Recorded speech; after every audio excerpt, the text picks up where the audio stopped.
ओम नमो भगवते वासुदेवाय। ओम नमो भगवते वासुदेवाय। ओम नमो भगवते वासुदेवाय।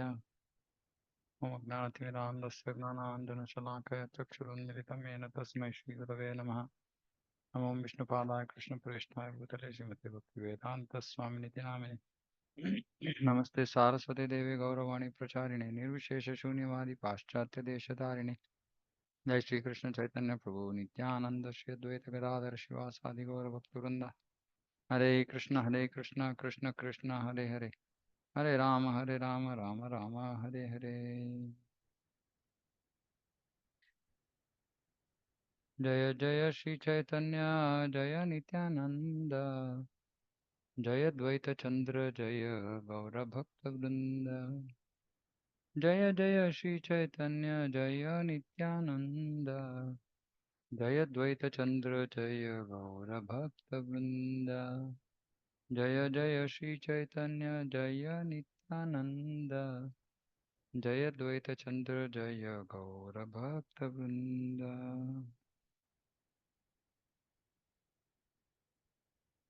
ಆದಿಲೀಲಾ ಅಧ್ಯಾಯ 2 ಶ್ಲೋಕ 97. ಓಕೆ, ಇದೊಂದು ಕಠಿಣವಾದ ಶ್ಲೋಕ.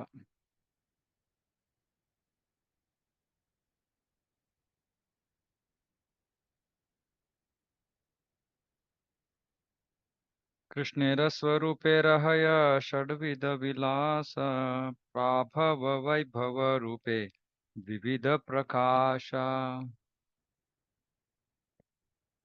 ದೇವೋತ್ತಮ ಪುರುಷ ಕೃಷ್ಣನು 6 ಮೂಲಭೂತ ವಿಸ್ತರಣೆಗಳಲ್ಲಿ ಸುಖ ಅನುಭವ ಮಾಡುತ್ತಾನೆ. ಪ್ರಾಭವ ಹಾಗೂ ವೈಭವ ಎನ್ನುವವು ಅವನ 2 ಮೈದೋರಿಕೆಗಳಾಗಿವೆ, ಅಭಿವ್ಯಕ್ತಿಗಳಾಗಿವೆ. ಸೊ 6 ತರಹದ 6 ಮೂಲ ವಿಸ್ತರಣೆಗಳು, ಅದರಲ್ಲಿ 2 ಪ್ರಾಭವ ವೈಭವ. ಭಾವಾರ್ಥ: ಶ್ರೀ ಚೈತನ್ಯ ಚರಿತಾಮೃತದ ಲೇಖಕರು ಈಗ ದೇವೋತ್ತಮ ಪರಮಪುರುಷ ಕೃಷ್ಣನನ್ನು ಅವನ ಅಸಂಖ್ಯ ವಿಸ್ತರಣೆಗಳ ಮೂಲಕ ವಿವರಿಸುವುದರತ್ತ ಲಕ್ಷ್ಯ ಹರಿಸುತ್ತಾರೆ.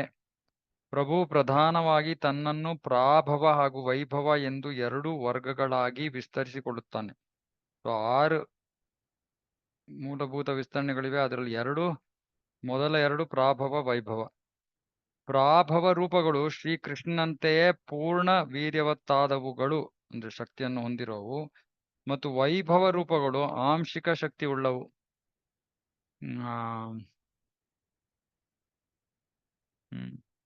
ಪ್ರಾಭವ ಕೃಷ್ಣನಷ್ಟೇ ಶಕ್ತಿಯನ್ನು ಹೊಂದಿರೋವು, ವೈಭವ ರೂಪಗಳು ಭಾಗಶಃ ಶಕ್ತಿಯನ್ನು ಹೊಂದಿರುತ್ತೆ.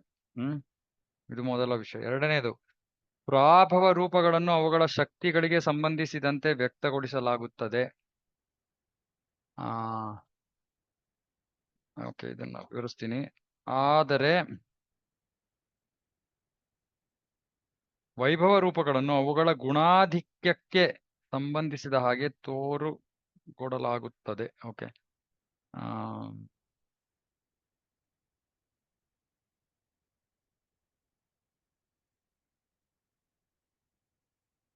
ಪ್ರಾಭವ ರೂಪಗಳನ್ನ ಇಲ್ಲಿ ಉದಾಹರಣೆ ಕೊಡ್ತಾರೆ ಮುಂದೆ, ಇಲ್ಲಿ ಅದನ್ನ ಕೊಟ್ಟು ಓದ್ತೀನಿ. ಓಕೆ,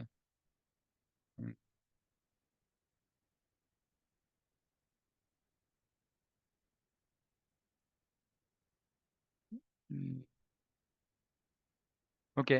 ಈ ಪ್ರಾಭವ ಅಭಿವ್ಯಕ್ತಿಗಳು ಕೂಡ 2 ಬಗೆಯವು. ಒಂದು ತಾತ್ಕಾಲಿಕವಾದವು, ಇನ್ನೊಂದು ಶಾಶ್ವತವಾದವು. ಮೋಹಿನಿ, ಹಂಸ, ಶುಕ್ಲ ರೂಪಗಳು ತಾತ್ಕಾಲಿಕವಾದವು, ಒಂದು ನಿರ್ದಿಷ್ಟ ಸಮಯದಲ್ಲಿ ಅವು ಪ್ರಕಟವಾಗುತ್ತವೆ. ಇವು ತಾತ್ಕಾಲಿಕ. ಆಮೇಲೆ ಬೇರೆ ಪ್ರಾಭವ ರೂಪಗಳು ಧನ್ವಂತರಿ, ಋಷಭ, ವ್ಯಾಸ, ದತ್ತಾತ್ರೇಯ, ಕಪಿಲ.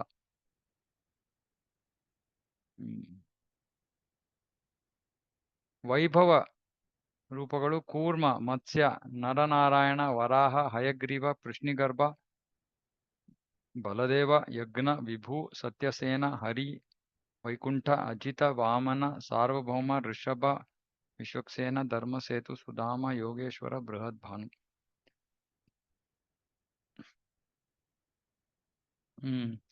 ಸೊ ಒಂದು ಸ್ಪಷ್ಟವಾಗಿದೆ, ಪ್ರಾಭವ ರೂಪಗಳು ಕೃಷ್ಣನ ಸಂಪೂರ್ಣ ಶಕ್ತಿಯನ್ನು ಹೊಂದಿರುತ್ತವೆ, ವೈಭವ ರೂಪಗಳು ಭಾಗಶಃ ಶಕ್ತಿಯನ್ನು ಹೊಂದಿರುತ್ತವೆ. ಪ್ರಾಭವ ರೂಪಗಳಲ್ಲಿ ಎರಡು ಬಗೆ, ತತ್ಕಾಲೀನ ಮತ್ತು ಶಾಶ್ವತ. ತತ್ಕಾಲೀನ ರೂಪಗಳಲ್ಲಿ ಮೋಹಿನಿ, ಹಂಸ, ಶುಕ್ಲ.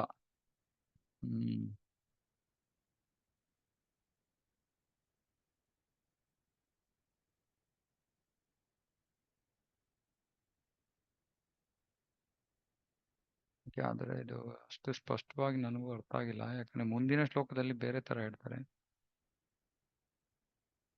ಈ ಮುಂದಿನ ಶ್ಲೋಕವನ್ನು ಓದೋಣ. ಅಂಶ ಶಕ್ತ್ಯಾವೇಶ ರೂಪೇ ದ್ವಿವಿಧಾವತಾರ ಬಾಲ್ಯ ಪೌಗಂಡ ಧರ್ಮ ದ್ವೈತ ಪ್ರಕಾರ. ಓಕೆ, ಇವೆಲ್ಲ ಇನ್ನು ಮುಂದೆ ಹೇಳ್ತಾರೆ. ಓಕೆ, ಅವನ ಅವತಾರಗಳು ಆಂಶಿಕ ಹಾಗೂ ಅಧಿಕಾರದತ್ತ ಎಂದು ಎರಡು ಬಗೆಯವು. ಅಧಿಕಾರದತ್ತ ಅಂದ್ರೆ ಶಕ್ತ್ಯಾವೇಶ, ಒಂದು ಅಂಶ, ಇನ್ನೊಂದು ಶಕ್ತ್ಯಾವೇಶ. ಆಮೇಲೆ ಬಾಲ್ಯ ಹಾಗೂ ಯೌವನ ಎಂಬ ಎರಡು ವಯೋಮಾನಗಳಲ್ಲಿ ಕಾಣಿಸಿಕೊಡುತ್ತಾನೆ. 6 ಬಗೆಯವು ಯಾವುವು? ಪ್ರಾಭವ, ವೈಭವ, ಅಂಶ, ಶಕ್ತ್ಯಾವೇಶ, ಬಾಲ್ಯ, ಪೌಗಂಡ.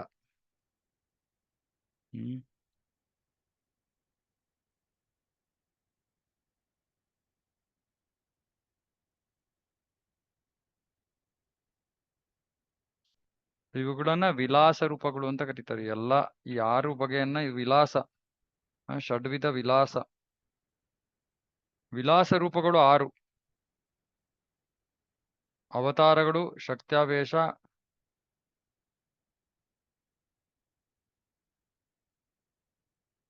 ವಿಲಾಸ ರೂಪಗಳಲ್ಲಿ 6 ಇವೆ. ಮೊದಲು ಪ್ರಾಭವ, ವೈಭವ, ಆಮೇಲೆ ಅಂಶ, ಶಕ್ತ್ಯಾವೇಶ, ಆಮೇಲೆ ಬಾಲ್ಯ, ಪೌಗಂಡ.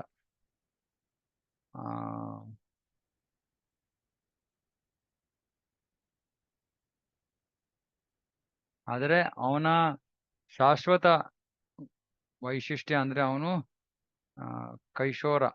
ಕಿಶೋರ, ಯುವಕ,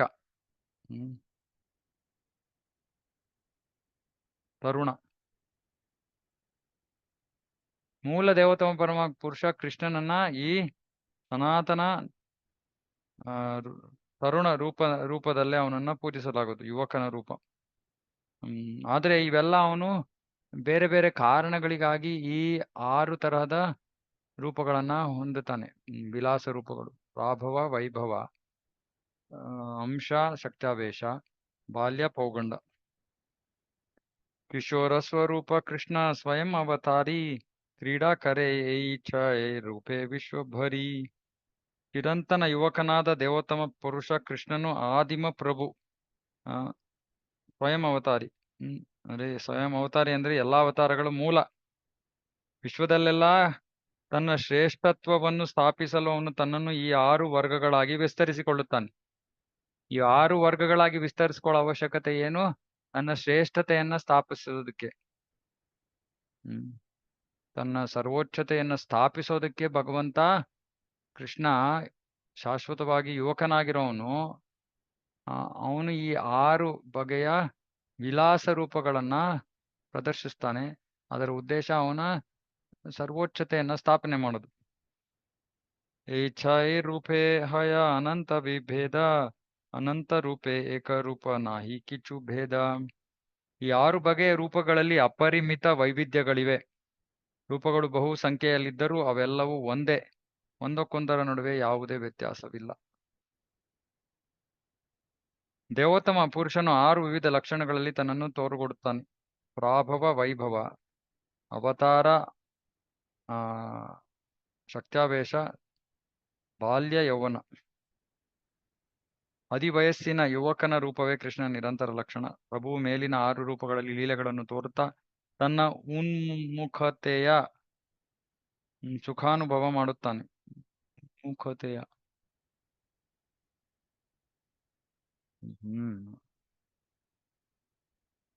ಅಲೌಕಿಕ ಪ್ರೊಕ್ಲಿವಿಟೀಸ್.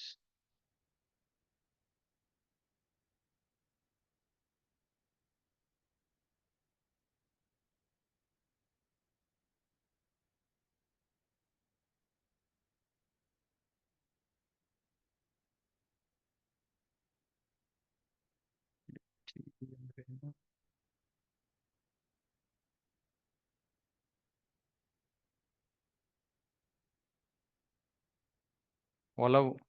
ಆಮ್, ಹ್ಮ್ ಸೊ ಅವನು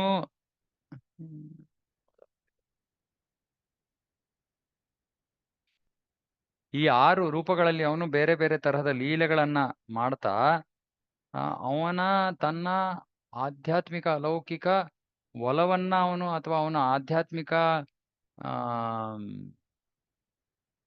proclivities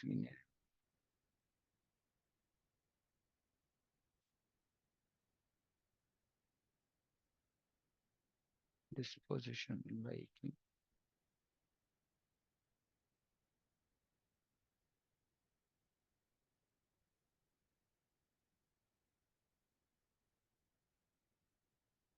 ಅಂದ್ರೆ ಅವನು ಅಲೌಕಿಕ ಸುಖವನ್ನ ಅನುಭವಿಸ್ತಾನೆ. ಸೊ ಈ 6 ರೂಪಗಳಲ್ಲಿ ಅವನು ವಿಸ್ತರಿಸಿಕೊಂಡು ಅಥವಾ ಈ 6 ರೂಪಗಳ ವಿಲಾಸ ರೂಪಗಳಲ್ಲಿ ಅವನು ಲೀಲೆಗಳನ್ನ ಮಾಡಿ ತನ್ನ ಆ ಅಲೌಕಿಕ ಸುಖ ಅನುಭವ ಮಾಡ್ತಾನೆ. ಆದ್ರೆ ಅವನ ಮೂಲ ಒಂದು ರೂಪ ಅದು ಹದಿವಯಸ್ಸಿನ ಯುವಕ. ಈ 6 ಮುಖಗಳಲ್ಲಿ ದೇವತಮ ಪುರುಷನ ಅಸಂಖ್ಯ ಭಾಗಗಳು ಸೇರಿಕೊಂಡಿವೆ. ಜೀವಿಗಳು ಅವನಿಂದ ಪ್ರತ್ಯೇಕಿತವಾದ ಅವನದೇ ವಿಭಿನ್ನಾಂಶಗಳು. ಅವೆಲ್ಲವೂ ಏಕಮೇವಾದ್ವಿತೀಯನಾದ ದೇವೋತ್ತಮ ಪರಮಪುರುಷನ ವರ್ಣ ವೈವಿಧ್ಯವೇ ಆಗಿವೆ. ಎಲ್ಲವೂ ಕೂಡ ಭಗವಂತನಿಂದ ಬಂದಿರೋದು, ಎಲ್ಲವೂ ಕೂಡ ಅವನ ವೈವಿಧ್ಯ, ವಿವಿಧ ಅಭಿವ್ಯಕ್ತಿಗಳು. ಅಂದ್ರೆ ಇವಕ್ಕೆ ಕಾರಣ ಇದೆ. ಈ 6 ರೂಪಗಳಲ್ಲಿ 6 ತರಹದ ವಿಲಾಸ ರೂಪಗಳಲ್ಲಿ ಅವನು ತನ್ನ ಸರ್ವೋಚ್ಚತೆಯನ್ನು ಸ್ಥಾಪನೆ ಮಾಡೋದಕ್ಕೆ ಮತ್ತೆ ತನ್ನ ಅಲೌಕಿಕ ಸುಖವನ್ನ ಅನುಭವಿಸೋದಕ್ಕೆ ಭಗವಂತ ಈ 6 ರೂಪಗಳಲ್ಲಿ ತನ್ನನ್ನು ತಾನು ಪ್ರಕಟ ಮಾಡ್ಕೋತಾನೆ. ಆದ್ರೆ ತನ್ನ ಮೂಲ ರೂಪ ಅಂದ್ರೆ ಕಿಶೋರ, ಹದಿವಯಸ್ಸಿನ ಯುವಕ, ತರುಣ. ಇದು ಅವನ ಮೂಲ ಶಾಶ್ವತ ರೂಪ ಅಥವಾ ವಯಸ್ಸು. ಬೇರೆವೆಲ್ಲವೂ ಕೂಡ ಅವನ ವೈವಿಧ್ಯತೆಯನ್ನ ಪ್ರದರ್ಶಿಸ್ತಾ ಇವೆ ಅಷ್ಟೇ. ಅಂದ್ರೆ ಎಲ್ಲವೂ ಅವನಲ್ಲಿ ಇದೆ, ಎಲ್ಲವೂ ಅವನಿಂದ ಬರ್ತಾ ಇವೆ. ಅವನು ಹಾಗಾಗಿ ಬೇರೆ ಬೇರೆ ಕಾರಣಗಳಿಗಾಗಿ ಈ ಬೇರೆ ಬೇರೆ ರೀತಿಯಲ್ಲಿ ತನ್ನನ್ನು ತಾನು ಪ್ರಕಟಪಡಿಸ್ಕೋತಾ ಇದ್ದಾನೆ. ಅದರ ಉದ್ದೇಶ ತನ್ನ ಸರ್ವೋಚ್ಚತೆಯನ್ನು ಸ್ಥಾಪನೆ ಮಾಡೋದು. ಆದ್ರೆ ಮೂಲ ಅವನು ತನ್ನ ಕಿಶೋರ ರೂಪದಲ್ಲಿ ಇರ್ತಾನೆ. ಚಿಚ್ಚಕ್ತಿ ಸ್ವರೂಪ ಶಕ್ತಿ ಅಂತರಂಗ ನಾಮ ಸಾಹಾರ ವೈಭವ ಅನಂತ ವೈಕುಂಠಾದಿ ಧಾಮ.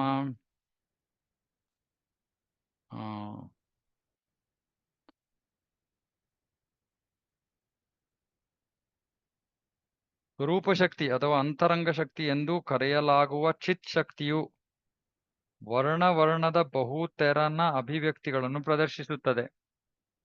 ಇವಾಗ ಚಿತ್ 3 ವಿಷಯಗಳನ್ನ ಇವಾಗ ಚರ್ಚೆ ಮಾಡಲಾಗುತ್ತೆ. ಚಿತ್ ಶಕ್ತಿ, ಸಂವಿತ್, ಸಂಧಿನಿ. ಚಿತ್, ಸಂವಿತ್, ಸಂಧಿನಿ ಅಂತ 3 ಶಕ್ತಿಗಳ ವರ್ಣನೆ. ಇವಾಗ ಚಿತ್ ಶಕ್ತಿಯನ್ನ ಸ್ವರೂಪ ಶಕ್ತಿ ಅಂತಾನು ಕರೀತಾರೆ ಅಥವಾ ಅಂತರಂಗ ಶಕ್ತಿ ಅಂತಾನು ಕರೀತಾರೆ. ಚಿತ್ ಶಕ್ತಿಯನ್ನ ಚಿತ್ ಅಂದ್ರೆ ಅಸ್ತಿತ್ವದಲ್ಲಿ ಇರುವ ಶಕ್ತಿ. ಅಂದ್ರೆ ಎಲ್ಲವೂ ಅಸ್ತಿತ್ವದಲ್ಲಿ ಇರೋದು ಈ ಚಿತ್ತ ಶಕ್ತಿಯಿಂದ. ಆ ಚಿತ್ತ ಶಕ್ತಿಯಿಂದಾಗಿ ಬೇರೆ ಬೇರೆ ತರದ ವೈಕುಂಠ ಇತ್ಯಾದಿ ಎಲ್ಲಾ ಅವನ ಧಾಮಗಳೆಲ್ಲ ಪ್ರಕಟವಾಗೋದು ಈ ಚಿತ್ತ ಶಕ್ತಿಯಿಂದ. ಕೃಷ್ಣ ರೂಪವೂ ಕೂಡ ಇತ್ತು ಈ ಚಿತ್ತ ಶಕ್ತಿಯಿಂದಲೇ ಪ್ರಕಟ ಆಗೋದು. ಮುಂದೆ ಹೇಳ್ತಾರೆ ಅದನ್ನು. ಮಾಯಾಶಕ್ತಿ ಬಹಿರಂಗ ಜಗತ್ತ ಕಾರಣ ಸಾಹಾರ ವೈಭವ ಅನಂತ ಬ್ರಹ್ಮಾಂಡೇರ ಗಣ. ಮಾಯಾಶಕ್ತಿ ಎಂದು ಕರೆಯಲಾಗುವ ಬಹಿರಂಗ ಶಕ್ತಿಯು ವಿವಿಧ ಐಹಿಕ ಶಕ್ತಿಗಳನ್ನು ಒಳಗೊಂಡ ಅಸಂಖ್ಯ ಬ್ರಹ್ಮಾಂಡಗಳಿಗೆ ಹೇತುವಾಗಿದೆ. ಜೀವಶಕ್ತಿ ತಟಸ್ಥಾಖ್ಯ ನಾಹಿ ಯಾರ ಅಂತ ಮುಖ್ಯತ್ತಿನ ಶಕ್ತಿ ತರ ವಿಭೇದ ಅನಂತ. ಎರಡರ ನಡುವೆ ಇರುವ ತಟಸ್ಥ ಶಕ್ತಿಯು ಅಸಂಖ್ಯ ಜೀವಿಗಳನ್ನು ಒಳಗೊಳ್ಳುತ್ತದೆ. ಇರುವ ಶಕ್ತಿಗಳು ಈ 3, ಅವುಗಳಲ್ಲಿ ಅಸಂಖ್ಯ ವರ್ಗಗಳು, ಉಪವರ್ಗಗಳು ಇವೆ.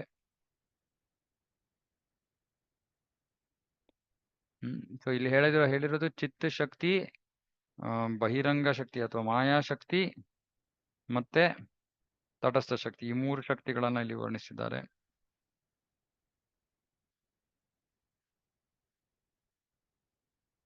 ಪ್ರಭುವಿನ ಅಂತರಂಗ ಶಕ್ತಿ ಚಿತ್ಶಕ್ತಿ ಎಂಬ ಹೆಸರು, ಶಕ್ತಿಗೆ ಚಿತ್ಶಕ್ತಿ ಎಂಬ ಹೆಸರು ಇದೆ. ಇದು ದಿವ್ಯ ವೈಕುಂಠ ಲೋಕದಲ್ಲಿ ವರ್ಣ ವೈವಿಧ್ಯವನ್ನು ಪ್ರಕಟಿಸುತ್ತದೆ. ನಾವೇ ಅಲ್ಲದೆ ದೇವೋತ್ತಮ ಪುರುಷನ ಜೊತೆ ಅವನ ಅಪರಿಮಿತ ಲಕ್ಷಣಗಳಲ್ಲಿ ಸಂಘ ಸಾಧಿಸಿರುವ ಅಸಂಖ್ಯ ಮುಕ್ತ ಜೀವಿಗಳಿದ್ದಾರೆ. ಅಂದ್ರೆ ನಾವು ಬದ್ಧ ಜೀವಿಗಳು, ಅಲ್ಲಿ ಮುಕ್ತ ಜೀವಿಗಳಿದ್ದಾರೆ.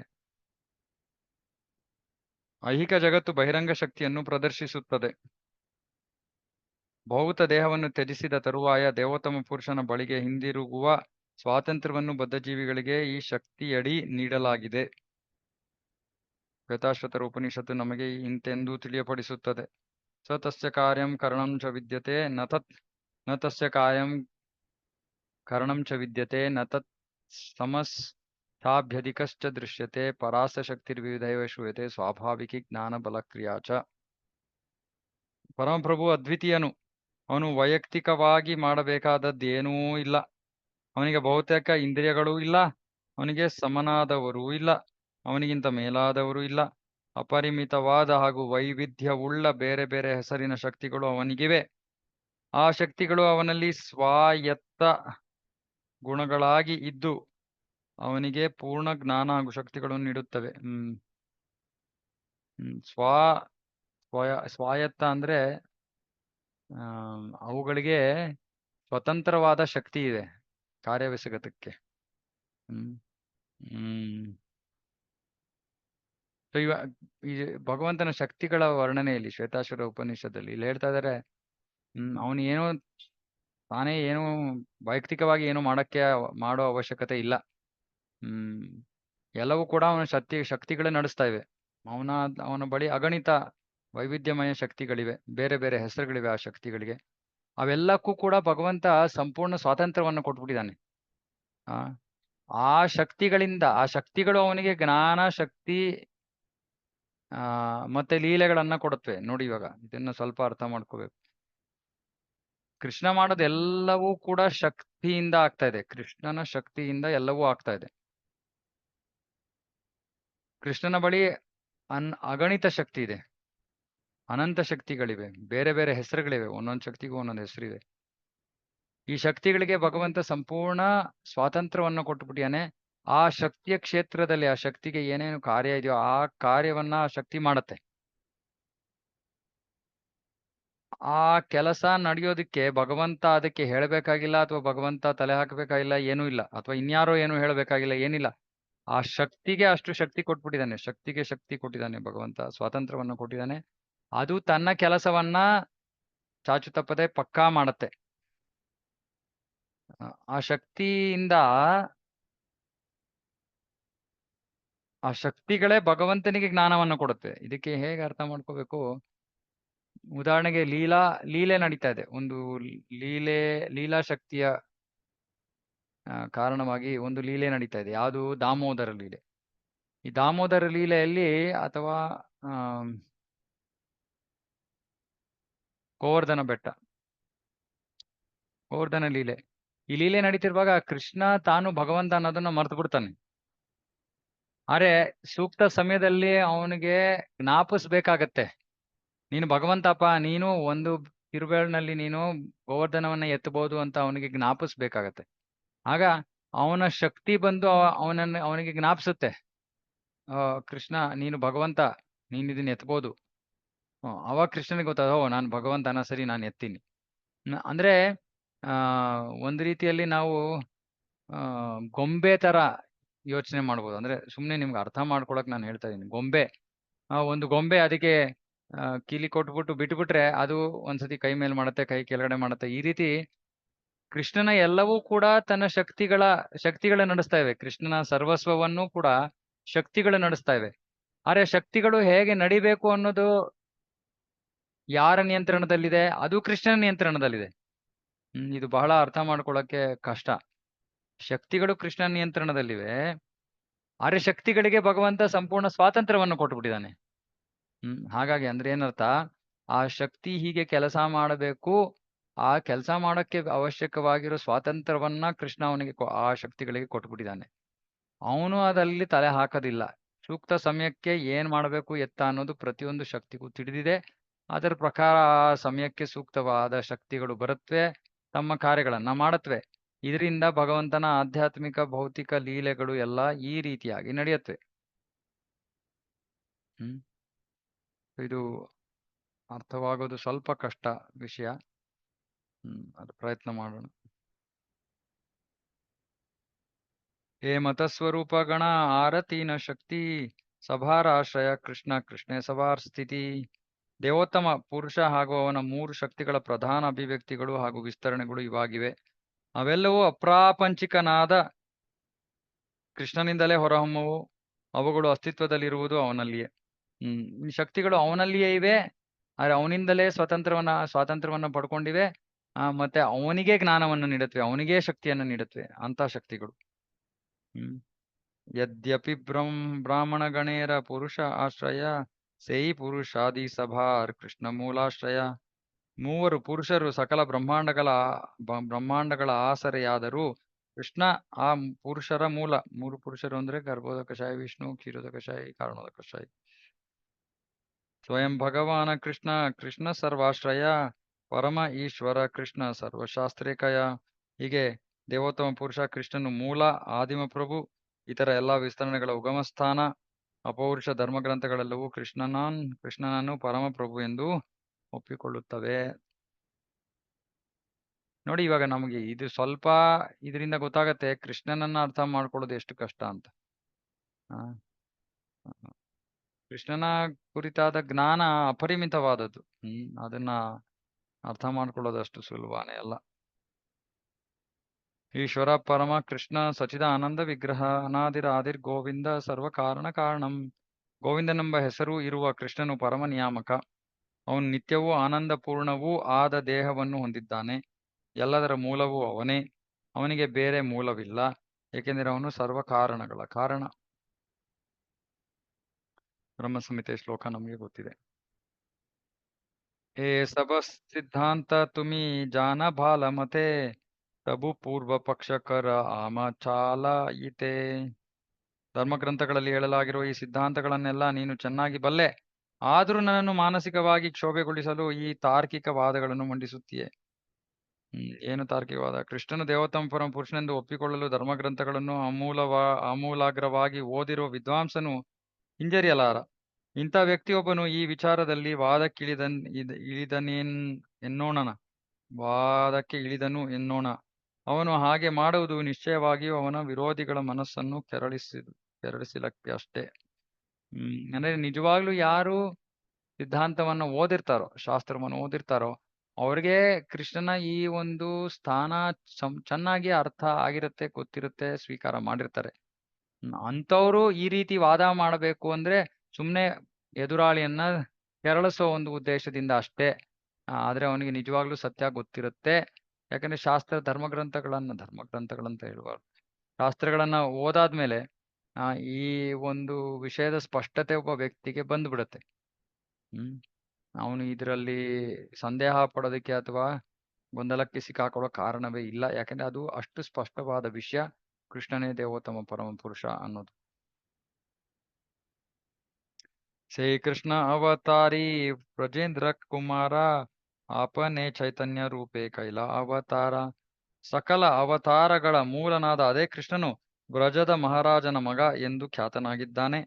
ಸ್ವಯಂ ಅವನೇ ಚೈತನ್ಯ ಮಹಾಪ್ರಭುಗಳ ರೂಪದಲ್ಲಿ ಧರೆಗಿಳಿದು ಬಂದಿದ್ದಾನೆ. ಅತಯೇವ ಚೈತನ್ಯ ಗೋಸಾಯಿ ಪರತತ್ವ ಸೀಮಾ ತಾರೇ ಕ್ಷೀರೋದಶಾಯಿ ಕಹಿ ಈ ತಾರ ಮಹಿಮಾ.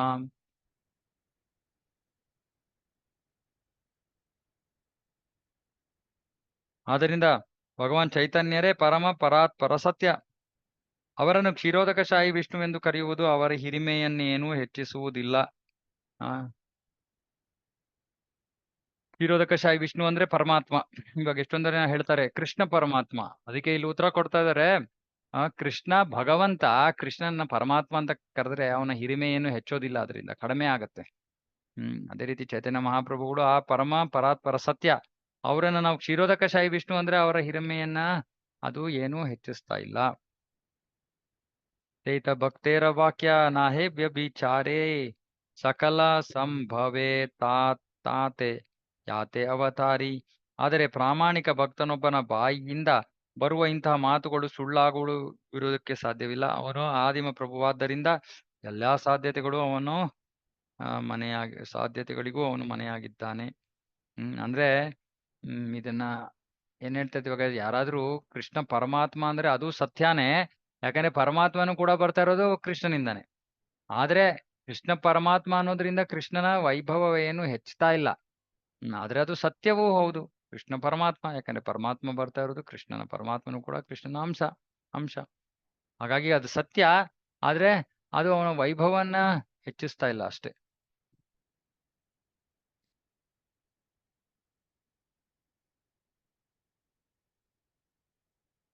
ಈಶ್ವರ ಆಯ್ತು. ಅವತಾರೀರ ದೇಹೆ ಸಭಾ ಅವತಾರೇರ ಸ್ಥಿತಿ ಏ ಹೋ ಕೋನ ಮತೆ ಕಹೆ ಯೇ ಮನ ಯಾರ ಮತಿ.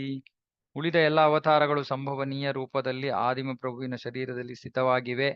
ಆದ್ದರಿಂದ ವ್ಯಕ್ತಿಯು ತನ್ನ ಅಭಿಪ್ರಾಯದ ಅನುಸಾರ ಪ್ರಭುವನ್ನು ಯಾವ ಹೆಸರಿನಿಂದಲಾದರೂ ಕರೆಯಬಹುದು.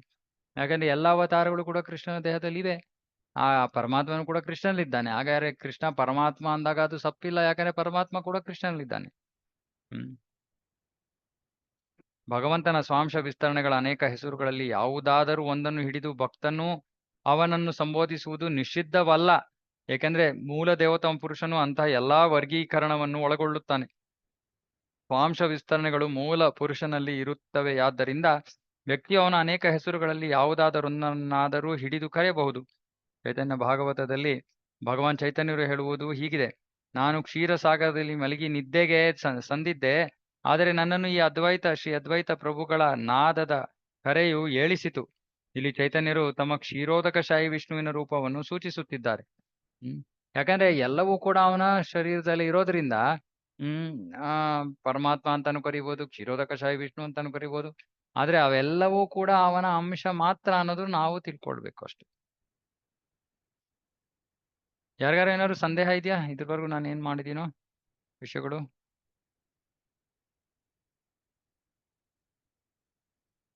ಕೃಷ್ಣ ಕೆ ಕಹಯೇ ಕೇಹ ನರ ನಾರಾಯಣ ಕೇಹೋ ಕಹೆ ಕೃಷ್ಣ ಹೋಯ ಸಾಕ್ಷಾತ್ ವಾಮನ. ಕೃಷ್ಣನು ಸಾಕ್ಷಾತ್ ನರನಾರಾಯಣನೆಂದು ಕೆಲವರು ಹೇಳುತ್ತಾರೆ. ಅಲ್ಲ, ಅವನು ಸಾಕ್ಷಾತ್ ವಾಮನನೆಂದು ಇನ್ನೂ ಕೆಲವರು ಹೇಳುತ್ತಾರೆ. ಕೃಷ್ಣನು ಕ್ಷೀರೋದಕಶಾಹಿ ವಿಷ್ಣುವೆಂದು ಕೆಲವು ಹೇಳುತ್ತಾರೆ. ಈ ಹೇಳಿಕೆಗಳಲ್ಲಿ ಯಾವುದೊಂದು ಸಂಭವವಲ್ಲ. ಒಂದು ಮಾತು ಇನ್ನೊಂದು ಮಾತಿನಷ್ಟೇ ಸರಿ. ಲಘು ಭಾಗವತಾಮೃತದಲ್ಲಿ ಹೇಳ್ತಾರೆ, ಅತಏವ ಪುರಾಣಾದೌ ಕೇಚಿನ್ನರ ಸಖಾತ್ಮತಾಂ ಮಹೇಂದ್ರಾನುಜತಾಂ ಕೇಚಿತ್ ಕ್ಷೀರಾಬ್ಧಿಶಾಯಿತಾಂ ಸಹಸ್ರಶೀರ್ಷತಾಂ ಕೇಚಿತ್ ವೈಕುಂಠನಾಥತಾಂ ಬ್ರೂಯುಃ ಕೃಷ್ಣಸ್ಯ ಮುನಯಸ್ ತತ್ತಾದ್ವೃತ್ತಿ ಅನುಗಾಮಿನಃ. ಆದಿಮ ಪ್ರಭು ಶ್ರೀಕೃಷ್ಣ ಹಾಗೂ ಅವನ ಆಪ್ತ ಭಕ್ತರ ನಂಟನ್ನು ಅನುಸರಿಸಿ ಪುರಾಣಗಳು ಅವನನ್ನು ಬೇರೆ ಬೇರೆ ಹೆಸರುಗಳಲ್ಲಿ ವರ್ಣಿಸುತ್ತವೆ. ಕೆಲವು ಸಲ ಅವನನ್ನು ನಾರಾಯಣ ಎನ್ನುತ್ತಾರೆ, ಮತ್ತು ಕೆಲವು ಸಲ ಅವನನ್ನು ಉಪೇಂದ್ರ ಎಂದು ಕರೆಯಲಾಗುತ್ತದೆ. ಕೆಲವು ಸಲ ಅವನನ್ನು ಕ್ಷೀರೋದಕಶಾಹಿ ವಿಷ್ಣು ಎಂದು ಕರೆಯುತ್ತಾರೆ. ಇಷ್ಟು ಆದ ಮೇಲೆ ಅವನನ್ನು ಕೆಲವೊಮ್ಮೆ ಸಹಸ್ರ ಶೇಷನಾಗನೆಂದು ಕರೆಯುವುದಾಗಿದೆ. ಅವನನ್ನು ವೈಕುಂಠದ ಪ್ರಭು ಎಂದು ಕರೆಯುವ ವಾಡಿಕೆಯೂ ಉಂಟು. ಯಹೋ ಕಹೇ ಪರವ್ಯೋಮೇ ನಾರಾಯಣ ಹರಿ ಸಕಲ ಸಂಭವೇ ಕೃಷ್ಣೇ ಯಾತೆ ಅವತಾರಿ. ಕೆಲವರು ಅವನನ್ನು ಹರಿ ಅಥವಾ ಪಾರಮಾರ್ಥಿಕ ಜಗತ್ತಿನ ನಾರಾಯಣನೆಂದು ಕರೆಯುತ್ತಾರೆ. ಕೃಷ್ಣನು ಆದಿಮ ಪ್ರಭುವಾದ್ದರಿಂದ ಅವನ ವಿಷಯದಲ್ಲಿ ಎಲ್ಲವೂ ಸಾಧ್ಯ. ಸಬ ಶ್ರೋತ ಗಣೇರ ಕರಿ ಚರಣ ವಂದನ ಏ ಸಬ ಸಿದ್ಧಾಂತ ಶುನ ಕರಿ ಏಕಮನ. ಈ ಪ್ರವಚನವನ್ನು ಕೇಳುವ ಅಥವಾ ಓದುವ ಸಮಸ್ತರ ಪಾದಗಳಿಗೆ ನಾನು ನಮಸ್ಕಾರಗಳನ್ನು ಸಮರ್ಪಿಸುತ್ತೇನೆ. ಎಲ್ಲಾ ವಚನಗಳನ್ನು ಕ್ರೋಢೀಕರಿಸಿ ನಾನು ಹೇಳುವುದನ್ನು ದಯಮಾಡಿ ಗಮನವಿಟ್ಟು ಆಲಿಸಿ. ಚೈತನ್ಯ ಚರಿತಾಮೃತದ ಲೇಖಕರು ತಮ್ಮ ಓದುಗರ ಪಾದಗಳಿಗೆ ಅಡ್ಡಬಿದ್ದು ನಮಸ್ಕರಿಸುತ್ತಾರೆ. ಬಳಿಕ ಪರಮಸತ್ಯವನ್ನು ಕುರಿತ ಈ ಸಿದ್ಧಾಂತಾತ್ಮಕ ವ್ಯಾಖ್ಯಾನವನ್ನು ಚಿತ್ತವಿಟ್ಟು ಆಲಿಸಬೇಕೆಂದು ಅತ್ಯಂತ ನಮ್ರತೆಯಿಂದ ಭಿನ್ನವಿಸಿಕೊಳ್ಳುತ್ತಾರೆ. ವ್ಯಕ್ತಿಯು ಇಂಥ ಚರ್ಚೆಯನ್ನು ಕೇಳದೆ ತಪ್ಪಿಸಿಕೊಳ್ಳಬಾರದು. ಏಕೆಂದರೆ ಇಂಥ ಜ್ಞಾನದಿಂದ ಮಾತ್ರ ವ್ಯಕ್ತಿಯು ಕೃಷ್ಣನನ್ನು ಪರಿಪೂರ್ಣವಾಗಿ ಅರ್ಥ ಮಾಡಿಕೊಳ್ಳಬಹುದು. ನೋಡಿ, ಇಲ್ಲಿ ಚೈತನ್ಯ ಚರಿತಾಮೃತದ ಲೇಖಕರು ಕೃಷ್ಣದಾಸ್ ಕವಿರಾಜ್ ಗೋಸ್ವಾಮಿ ಅವರು ನಮ್ಮಂತ ಕೆಳಮಟ್ಟದ ಆರಂಭಿಕ ಭಕ್ತರ ಪಾದಗಳಿಗೆ ನಮಸ್ಕಾರವನ್ನ ಮಾಡ್ತಾ ಇದ್ದಾರೆ. ನೋಡಿ ಅವರ ನಮ್ರತೆಯ ಒಂದು ನಾವು ಅರ್ಥ ಮಾಡ್ಕೋಬಹುದು ಎಷ್ಟು ನಮ್ರತೆ ಇದೆ ಅವರಲ್ಲಿ ಅಂತ. ಮತ್ತೆ ಹೇಳ್ತಾ ಇದಾರೆ ಇದೆಲ್ಲ ಅರ್ಥ ಮಾಡ್ಕೊಳಕ್ಕೆ ಬಹಳ ಕಠಿಣ ಇದೆ. ಆದ್ರೆ ದಯವಿಟ್ಟು ಇದನ್ನ ಶ್ರವಣ ಮಾಡದೇ ಇರಬೇಡಿ, ಇದನ್ನ ಓದದೇ ಇರಬೇಡಿ. ಚಿತ್ತ ಇಟ್ಟು ಇದನ್ನ ಶ್ರವಣ ಮಾಡೋದಕ್ಕೆ ಓದೋದಕ್ಕೆ ಪ್ರಯತ್ನ ಮಾಡಿ. ಯಾಕಂದ್ರೆ ಇದನ್ನ ಮಾಡ್ಲಿಲ್ಲ ಅಂದ್ರೆ ಕೃಷ್ಣನನ್ನ ಪೂರ್ಣವಾಗಿ ಅರ್ಥ ಮಾಡ್ಕೊಳ್ಳೋದು ಸಾಧ್ಯ ಇಲ್ಲ.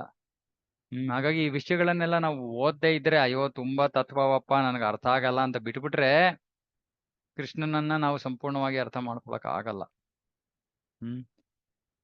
ಹೌದು ಕಷ್ಟ ಇರುತ್ತೆ, ಒಂದೊಂದು ವಿಷಯ ಅರ್ಥ ಆಗಲ್ಲ, ಯಾಕಂದ್ರೆ ನಾವು ಅಷ್ಟು ಪರಿಶುದ್ಧರಾಗಿಲ್ಲ. ಕ್ರಮೇಣವಾಗಿ ಹೋಗ್ತಾ ಹೋಗ್ತಾ ಹೋಗ್ತಾ ಈ ವಿಷಯಗಳು ಇನ್ನೂ ಸ್ಪಷ್ಟವಾಗಿ ಅರ್ಥ ಆಗುತ್ತೆ ನಮಗೆ. ಆದ್ರೆ ಓದ್ದೇನೆ ಹೋದ್ರೆ ಅಯ್ಯೋ ಇಲ್ಲಪ್ಪ ತುಂಬಾ ಕಷ್ಟ ಇದು ಯಾರಿಗ್ ಬೇಕು ಅಂತ ಬಿಟ್ಟುಬಿಟ್ರೆ ಅವಾಗ ಮುಂದಿನ ಶ್ಲೋಕದಲ್ಲಿ ಹೇಳ್ತಾರೆ ಸಿದ್ಧಾಂತ ಬಲಿಯ ಚಿತ್ತೆ ನಾಕರ ಅಲಸ ಈಹಾ ಹೈತೆ ಕೃಷ್ಣೆ ಲಾಗೆ ಸುದೃಢ ಮಾನಸ. ಪ್ರಾಮಾಣಿಕನಾದ ವಿದ್ಯಾರ್ಥಿಯು, ಬಹಳ ಮುಖ್ಯವಾದ ಶ್ಲೋಕ ಇದು. ಪ್ರಾಮಾಣಿಕನಾದ ವಿದ್ಯಾರ್ಥಿಯು ಇಂಥ ಸಿದ್ಧಾಂತಗಳ ಬಗೆಗಿನ ಚರ್ಚೆಯನ್ನು ಅವು ವಿವಾದಾತ್ಮಕವೆಂದು ಪರಿಗಣಿಸಿ, ವಿವಾದಾತ್ಮಕ ಯಾಕಪ್ಪ ವಾದ ಮಾಡ್ತಾ ಇದ್ದೀರಾ, ನಾರಾಯಣ ಶ್ರೇಷ್ಠನೋ ಕೃಷ್ಣ ಶ್ರೇಷ್ಠನೋ, ವಿವಾದಾತ್ಮಕ ಇದು, ಬೇಡ ಇದು ಎಂದು ಪರಿಗಣಿಸಿ ಅಲಕ್ಷಿಸಬಾರದು.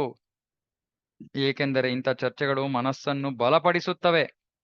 ಹೀಗೆ ವ್ಯಕ್ತಿಯ ಮನಸ್ಸು ಕೃಷ್ಣನಲ್ಲಿ ಅಕ್ಕರೆಯನ್ನು ಬೆಳೆಸಿಕೊಳ್ಳುತ್ತವೆ. ಸುದೃಢ ಮನಸ್ಸ, ದೃಢವಾಗಿ ನಾವು ನಮ್ಮ ಮನಸ್ಸು ನಿಲ್ಲುತ್ತೆ ಕೃಷ್ಣನ ಆಕರ್ಷಣೆಯಲ್ಲಿ. ಯಾವಾಗ ನಮಗೆ ಈ ಬಹಳ ವಿವಾದಾತ್ಮಕ ವಾಕ್ಯಗಳಿಂದ ನಾವು ಕೃಷ್ಣನ ಸ್ಥಾನವನ್ನ ಸ್ಪಷ್ಟವಾಗಿ ಅರ್ಥ ಮಾಡ್ಕೊಳಕ್ ಸಾಧ್ಯವಾದಾಗ ನಮ್ಮ ಇನ್ನೂ ಶ್ರದ್ಧೆ ಹೆಚ್ಚಾಗತ್ತೆ. ಮನಸ್ಸು ದೃಢವಾಗಿ ಕೃಷ್ಣನ ಆಕರ್ಷಣೆಯಲ್ಲಿ ಸ್ಥಿತವಾಗತ್ತೆ ಮನಸ್ಸು. ಹಾಗಾಗಿ ಯಾವತ್ತು ಈ ಸಿದ್ಧಾಂತವನ್ನ ನಾವು ಶ್ರವಣ ಮಾಡದೆ ಇರಬಾರ್ದು. ಅದೆಷ್ಟೇ ಕಷ್ಟ ಇರಲಿ, ಎಷ್ಟೇ ಸುಲಭ ಇರಲಿ, ಎಷ್ಟೇ ನೇರವಾದದಾಗಿರ್ಲಿ, ಎಷ್ಟೇ ವಿವಾದಾತ್ಮಕವಾಗಿರ್ಲಿ, ಅದನ್ನ ನಾವು ಶ್ರವಣ ಮಾಡಬೇಕು, ತಿಳ್ಕೊಳಕ್ಕೆ ಪ್ರಯತ್ನ ಮಾಡಬೇಕು. ಭಾವಾರ್ಥ ಭಗವದ್ಗೀತೆಯನ್ನು ಓದಿದ್. ಹರೇ ಕೃಷ್ಣ. ಹರೇ ಕೃಷ್ಣ ಪ್ರಭು. ಪ್ರಣಾಮ್ ಪ್ರಭು. ಪ್ರಭು ಈಗ ನೀವು ಹೇಳ್ತಾ ಇದ್ರಲ್ಲ ನಾರಾಯಣ ಮತ್ತೆ ಕೃಷ್ಣನಲ್ಲಿ ಡಿಫ್ರೆನ್ಸ್ ನೋಡ್ಬಾರ್ದು ಅಂತ, ಅದು ಭಕ್ತರು ನೋಡ್ಬಾರ್ದು ಅಂತಲ್ಲ, ನೋಡ್ಬೇಕು. ಆದ್ರೆ ಅದನ್ನ ನೋಡೋದ್ರಲ್ಲಿ ಬಹಳ ಗೊಂದಲ ಇದೆ, ಅರ್ಥ ಆಗೋದು ಬಹಳ ಕಷ್ಟ, ಅಥವಾ ಇದು ಬಹಳ ವಿವಾದಾಸ್ಪದವಾದ ವಿಷಯ. ಹಾಗಾಗಿ ಅದನ್ನ ಯಾಕೆ ಕೃಷ್ಣನ ಆರಾಧಿಸಿದ್ರೇನು, ನಾರಾಯಣನ ಆರಾಧಿಸಿದ್ರೇನು ಅಂತ ಮಾಡಬಾರ್ದು. ಅರ್ಥ ಮಾಡ್ಕೊಳಕ್ಕೆ ಪ್ರಯತ್ನ ಮಾಡಬೇಕು, ಸಿದ್ಧಾಂತವನ್ನ ಯಥಾರ್ಥವಾಗಿ ಅರ್ಥ ಮಾಡ್ಕೊಳಕ್ ಪ್ರಯತ್ನ ಮಾಡಬೇಕು ಅನ್ನೋದು ಇಲ್ಲಿ ಹೇಳ್ತಾ ಇರೋ ವಿಷಯ.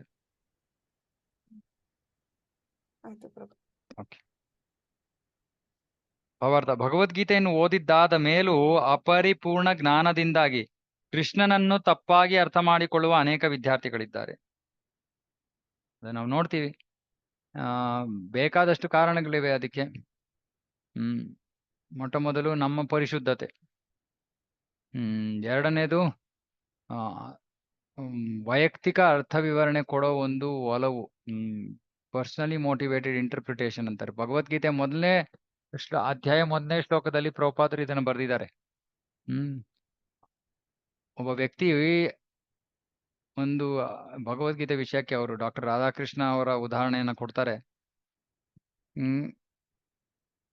ನನಗೆ ಶರಣಾಗತನಾಗು ಅಂತ ಕೃಷ್ಣ ಹೇಳ್ತಾ ಇದ್ದಾನೆ, ಆದ್ರೆ ರಾಧಾಕೃಷ್ಣ ಹೇಳ್ತಾರೆ ನನಗೆ ಅಂದ್ರೆ ಕೃಷ್ಣನಿಗೆ ಅಲ್ಲ, ಕೃಷ್ಣನಲ್ಲಿ ಇರುವಂತಹ ಶಾಶ್ವತ ಅಂಶ ಅಥವಾ ಹುಟ್ಟಿಲ್ದೇ ಇರುವಂತಹ ಅಂಶ, ಅದಕ್ಕೆ ಶರಣಾಗತರಾಗ್ಬೇಕು. ಅಂದ್ರೆ ಅವರು ಪರಮಾತ್ಮ ಕೃಷ್ಣನ ಹೃದಯದಲ್ಲೂ ನಮ್ಮ ಹೃದಯದಲ್ಲಿ ಇರೋ ರೀತಿ ಪರಮಾತ್ಮ ಇದ್ದಾನೆ, ಅಥವಾ ಕೃಷ್ಣನ ದೇಹಕ್ಕೂ ಆತ್ಮಕ್ಕೂ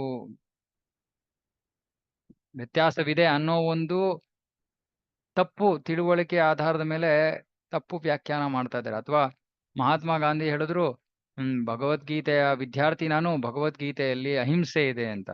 ಇದೆಲ್ಲ ವೈಯಕ್ತಿಕ ಅರ್ಥ ವಿವರಣೆ, ಅಥವಾ ಏನೋ ಒಂದು ನಮ್ಮ ಉದ್ದೇಶವನ್ನ ನೆರವೇರಿಸ್ಕೊಳ್ಳಕ್ಕೆ ಭಗವದ್ಗೀತೆಯಿಂದ ಏನೋ ಒಂದು ಅರ್ಥವನ್ನ ತೆಗೆಯೋದು. ಈ ಕಾರಣದಿಂದ ನಾವು ಭಗವದ್ಗೀತೆಯನ್ನ ಯಥಾರ್ಥವಾಗಿ ಅರ್ಥ ಮಾಡ್ಕೊಳ್ಳದೆ ಇರ್ಬೋದು, ಕೃಷ್ಣನನ್ನ ಯಥಾರ್ಥವಾಗಿ ಅರ್ಥ ಮಾಡ್ಕೊಳ್ಳದೆ ಇರ್ಬೋದು. ಇನ್ನೊಂದು ಕಾರಣ ನಮ್ಮ ಪರಿಶುದ್ಧತೆ. ನಮಗೆ ಎಷ್ಟು ಪರಿಶುದ್ಧತೆ ಇದೆಯೋ ಅಷ್ಟರ ಮಟ್ಟಿಗೆ ನಾವು ಸಿದ್ಧಾಂತವನ್ನ ಅರ್ಥ ಮಾಡ್ಕೊಳ್ಳಕ್ಕೆ ಸಾಧ್ಯವಾಗತ್ತೆ ನಮಗೆ. ಒಂದೊಂದ್ಸತಿ ನಾವು ಕಲುಷಿತರಾಗಿದ್ರೆ ನಮಗೆ ಇದು ಅಷ್ಟೊಂದು ಅರ್ಥವಾಗೋದಿಲ್ಲ. ಸಾಕಷ್ಟು ಪರಿಶುದ್ಧತೆ ಅವಶ್ಯಕತೆ ಇರುತ್ತೆ. ಅಷ್ಟು ಬುದ್ಧಿವಂತಿಕೆಯ ಪ್ರಶ್ನೆಗಿಂತಲೂ ಪರಿಶುದ್ಧತೆಯ ಪ್ರಶ್ನೆ ಈ ಆಧ್ಯಾತ್ಮಿಕ ಜ್ಞಾನ. ಅದಕ್ಕೆ ಇಲ್ಲಿ ಪ್ರಭುಪಾದರು ಹೇಳ್ತಾ ಇದ್ದಾರೆ, ಭಗವದ್ಗೀತೆ ಓದಾದ್ಮೇಲೂ ಕೂಡ ಕೃಷ್ಣನನ್ನ ಜನ ತಪ್ಪಾಗಿ ಅರ್ಥ ಮಾಡ್ಕೋಬಹುದು. ಕೃಷ್ಣನ ಒಬ್ಬ ಸಾಮಾನ್ಯ ಚಾರಿತ್ರಿಕ ವ್ಯಕ್ತಿ ಎಂಬುದಾಗಿ ಜನ ನಿರ್ಣಯಿಸಿ ಬಿಡುತ್ತಾರೆ. ಯಾರು ಹೀಗೆ ಮಾಡತಕ್ಕದ್ದಲ್ಲ. ಯಾರು ಹೀಗೆ ಮಾಡಬಾರ್ದು. ಕೃಷ್ಣನ ವಿಚಾರವಾಗಿ ನೈಜವನ್ನು ತಿಳಿದುಕೊಳ್ಳುವಲ್ಲಿ ವ್ಯಕ್ತಿಯು ತುಂಬಾ ಜಾಗರೂಕನಾಗಿರಬೇಕು. ಜಾಗರೂಕರಾಗಿರ್ಬೇಕು. ಸುಮ್ಮನೆ ಅಯ್ಯೋ ಏನಾದ್ರು ಸರಿ, ಓಕೆ ನಾನು ಕೃಷ್ಣನ ಭಕ್ತ ಆಯ್ತು, ಕೃಷ್ಣ ಅಲ್ಲ ವಿಷ್ಣುನೇ ಶ್ರೇಷ್ಠ ಅಂದ್ರೆ ನಾವು ಕಣ್ಕೊಂಡ್ ಬಿಡ್ತಾ ಇರ್ತೀವಿ. ಏನು ಹೇಗೆ ಹೇಳೋದು ಇವ್ರಿಗೆ? ವಿಷ್ಣುನೇ ಶ್ರೇಷ್ಠ ಅಂತ ಇದಾರೆ, ನಾವು ಕೃಷ್ಣನೇ ಶ್ರೇಷ್ಠ ಅಂತ ಇದೀವಿ. ಹಾಗಾಗಿ ಈ ಸಿದ್ಧಾಂತವನ್ನ ನಾವು ಅರ್ಥ ಮಾಡ್ಕೊಳಕ್ ಪ್ರಯತ್ನ ಮಾಡ್ಬೇಕು. ಸೋಮಾರಿತನವು ಕಾರಣವಾಗಿ ಒಬ್ಬ ವ್ಯಕ್ತಿಯು ಕೃಷ್ಣನನ್ನು ನಿರ್ಣಯಾತ್ಮಕವಾಗಿ ಅರ್ಥ ಮಾಡಿಕೊಳ್ಳದಿದ್ದರೆ ಅಂತಹ ವ್ಯಕ್ತಿಯು ಭಕ್ತಿ ಮಾರ್ಗದ ಬಗೆಗೆ ತಪ್ಪು ದಾರಿಗೆ ದೂಡಲ್ಪಡುತ್ತಾನೆ. ಯಾಕಂದ್ರೆ ಅವನಿಗೆ ಕೃಷ್ಣನ ನೈಜ ಸ್ಥಾನ ಏನು ಅಂತಾನೆ ಗೊತ್ತಿಲ್ಲ. ಏನ್ ಕೃಷ್ಣ ಭಕ್ತಿ ಮಾಡಕ್ಕಾಗತ್ತೆ? ತಾವು ನುರಿತ ಭಕ್ತರೆಂದು ಘೋಷಿಸಿಕೊಂಡು ಮುಕ್ತಾತ್ಮರಲ್ಲಿ ಕೆಲವು ಸಲ ಕಂಡುಬರುವ ದಿವ್ಯ ಸಂಕೇತಗಳನ್ನು ಅನುಕರಿಸುವ ಭಕ್ತರಂತೆ ಮೇಲೆ ಹೇಳಲಾದ ಭಕ್ತರು ಮಾಡುತ್ತಾರೆ. ದೀಕ್ಷೆ ಪಡೆದಿಲ್ಲದ ವ್ಯಕ್ತಿಯನ್ನು ಭಕ್ತನಾಗೆಂದು ಒಲಿಸಲು ಚಿಂತನೆಗೆ ಹಚ್ಚುವುದು.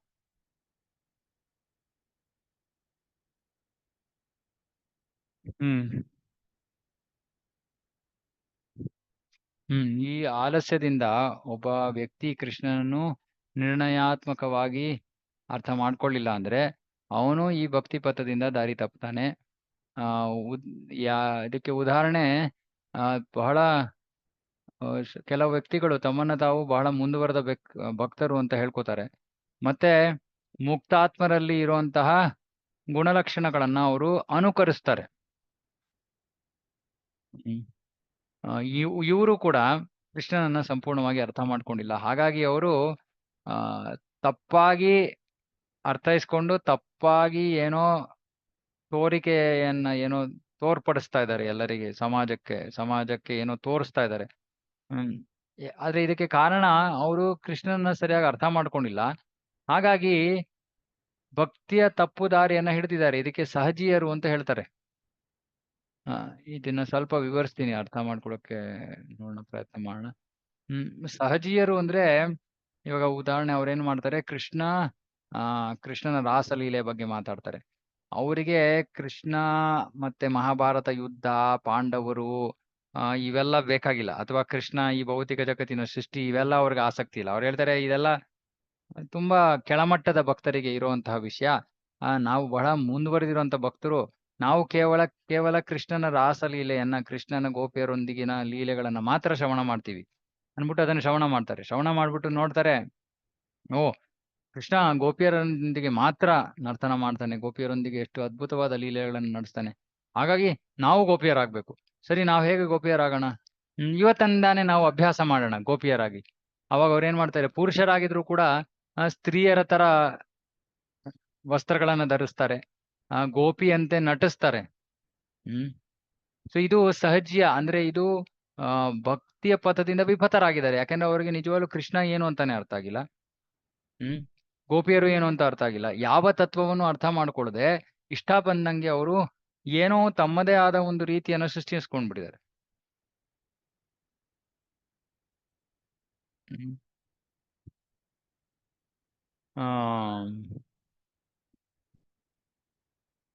ಕೆಲವೊಮ್ಮೆ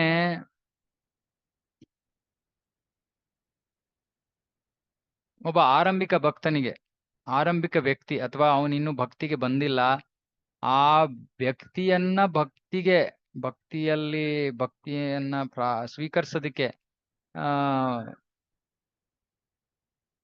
ಅವನಿಗೆ ಮನವರಿಕೆ ಮಾಡೋ ಉದ್ದೇಶದಿಂದ ಒಬ್ಬ ವ್ಯಕ್ತಿ ಏನೋ ವಾದಗಳನ್ನ ಒಡ್ಬೋದು. ಆದ್ರೆ ಆ ವಾದಗಳು ಶಾಸ್ತ್ರದ ಪ್ರಕಾರವಾಗಿ ಇಲ್ಲೇ ಇದ್ದಾರೆ. ಗುರು ಸಾಧು ಶಾಸ್ತ್ರದ ಪ್ರಕಾರವಾಗಿ ಇದೆಯೋ ಇಲ್ವೋ ಅನ್ನೋದನ್ನ ನಾವು ಗಮನಿಸ್ಬೇಕು.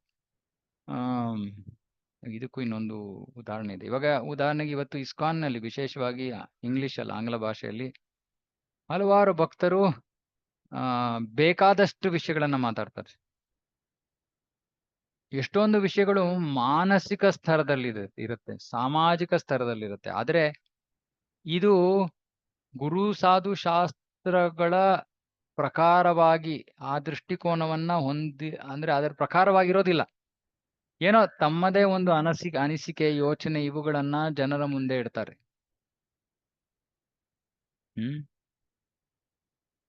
ಜನರು ಅದನ್ನೇ ಭಕ್ತಿ ಅಂತ ಅನ್ಕೊಂಡ್ಬಿಡ್ತಾರೆ. ಹೊಸಬರು ಇವಾಗ ಭಕ್ತಿ ಸೇವೆಯಲ್ಲಿ ಆರಂಭಿಕರು ಕೂಡ ಇಂಥ ಪ್ರವಚನಗಳನ್ನ ಕೇಳ್ತಾರೆ. ಓ, ಎಷ್ಟು ಅದ್ಭುತವಾಗಿತ್ತು ಪ್ರವಚನ ಅಂತಾರೆ. ಆದ್ರೆ ಅವರಿಗೆ ಇದರಲ್ಲಿ ಇದು ಗುರು ಸಾಧು ಶಾಸ್ತ್ರದ ಮೇಲೆ ಆಧಾರಿತವಾಗಿಲ್ಲ, ಇದು ನಮ್ಮ ಶ್ರವಣದ ವಿಷಯವಲ್ಲ, ನಮಗೋಸ್ಕರ ಅಲ್ಲ ಇರೋದು. ಸುಮ್ನೆ ಯಾರೋ ಹೊಸಬರನ್ನ ಕೃಷ್ಣ ಪ್ರಜ್ಞೆಗೆ ಆಕರ್ಷಿಸಲಿಕ್ಕೆ ಈ ರೀತಿ ಎಲ್ಲ ಮಾತಾಡ್ತಾ ಇದ್ದಾರೆ ಅನ್ನೋದು ಅವ್ರಿಗೆ ಅರ್ಥ ಆಗಲ್ಲ. ಎಲ್ಲರೂ ಆ ಪ್ರವಚನಗಳನ್ನ ಕೇಳ್ತಾರೆ, ಭಕ್ತಿಯಲ್ಲಿ ಇರೋರು ಹೊಸಬರು ಎಲ್ಲರೂ ಕೂಡ. ಇಲ್ಲಿ ಪ್ರಭುಪಾದ ಬರೀತಾ ಇದ್ದಾರೆ, ನಾವು ಏನೇ ಶ್ರವಣ ಮಾಡಿದ್ರು ಕೂಡ ಯಾವಾಗ್ಲೂ ಅಷ್ಟೇ ಇದು ಗುರು ಸಾಧು ಶಾಸ್ತ್ರದ ಪ್ರಕಾರವಾಗಿ ಇದೆಯೋ ಇಲ್ವೋ ಅನ್ನೋದನ್ನ ನಾವು ಪರಿಗಣಿಸ್ಬೇಕು, ಗಮನಿಸ್ಬೇಕು. ಆದ್ರೆ ಒಬ್ಬ ವ್ಯಕ್ತಿ ಅಧಿಕಾರಿಗಳಿಂದ ಕೃಷ್ಣನ ಬಗ್ಗೆ ಶ್ರವಣ ಮಾಡ್ಲಿಲ್ಲ ಅಂದ್ರೆ, ನಮಗೆ ಅಧಿಕಾರಿ ಶೀಲ ಪ್ರಭುಪಾದರು ಅವರ ಪುಸ್ತಕಗಳನ್ನ ಶ್ರವಣ, ಅದೇ ಈ ರೀತಿ ಕನ್ನಡ ಈ ರೀತಿ ಅನುವಾದ ಆಗಿದ್ರೆ ಹೆಂಗ್ ಅರ್ಥ ಆಗತ್ತೆ ನಮಗೆ? ನಾನು ಇಂಗ್ಲಿಷ್ ಇಂದ ಓದ್ತಾ ಇದ್ದೀನಿ, ಯಾಕಂದ್ರೆ ಈ ಕನ್ನಡದ ಅನುವಾದ ಅರ್ಥನೇ ಆಗಲ್ಲ. ಆದ್ರೆ ಬೇರೆ ಭಾಷೆಗಳಲ್ಲಿ ಅನುವಾದಗಳು ಇಷ್ಟು ಕೆಟ್ಟದಾಗಿಲ್ಲ. ಅರೆ ಅಧಿಕೃತ ಅಧಿಕಾರಿಗಳಿಂದ ನಾವು ಕೃಷ್ಣನ ಬಗ್ಗೆ ಶ್ರವಣ ಮಾಡಿದಾಗ, ಮಾಡದೇ ಇದ್ರೆ ನಾವು ಭಕ್ತಿಯಲ್ಲಿ ಪ್ರಗತಿಯನ್ನು ಸಾಧಿಸಕ್ ಸಾಧ್ಯ ಇಲ್ಲ. ಶಾಸ್ತ್ರದಲ್ಲಿ ಭಕ್ತಿ ಸೇವೆಯನ್ನ ಸಾಧನೆ ಮಾಡೋದಕ್ಕೆ 9 ಮಾರ್ಗಗಳಿವೆ, ನವವಿಧ ಭಕ್ತಿ. ಅದರಲ್ಲಿ ಎಲ್ಲಕ್ಕಿಂತ ಶ್ರೇಷ್ಠವಾದ ಅಥವಾ ಮುಖ್ಯವಾದ ಒಂದು ವಿಧಾನ ಶ್ರವಣಂ. ಈ ಶ್ರವಣ ಮತ್ತೆ ಕೀರ್ತನೆಯ ಒಂದು ನೀರೆರಿಯುವ ಪ್ರಕ್ರಿಯೆ ಇಲ್ಲದೆ ಹೋದ್ರೆ ಈ ಭಕ್ತಿ ಲತೆಯ ಒಂದು ಬೀಜ ಅದು ಮೊಳಕೆ ಒಡೆಯೋದಿಲ್ಲ. ಅಂದ್ರೆ ಏನ್ ಮಾಡ್ಬೇಕು? ಒಬ್ಬ ವ್ಯಕ್ತಿ ಆಧ್ಯಾತ್ಮಿಕವಾಗಿ ಮುಂದುವರೆದಿರುವಂತಹ ಮೂಲಗಳಿಂದ ಅಲೌಕಿಕ ಸಂದೇಶಗಳನ್ನ ವಿನಮ್ರತೆಯಿಂದ ಶ್ರವಣ ಮಾಡಬೇಕು ಅಥವಾ ಸ್ವೀಕಾರ ಮಾಡಬೇಕು. ಮತ್ತೆ ಅದೇ ವಿಷಯವನ್ನ ಇನ್ನೊಬ್ಬರಿಗೆ ಹೇಳಬೇಕು. ಅದರಿಂದ ಏನಾಗತ್ತೆ? ತನಗೂ ಲಾಭವಾಗತ್ತೆ, ಶ್ರವಣ ಮಾಡ್ತಾ ಇರೋರಿಗೂ ಲಾಭವಾಗತ್ತೆ.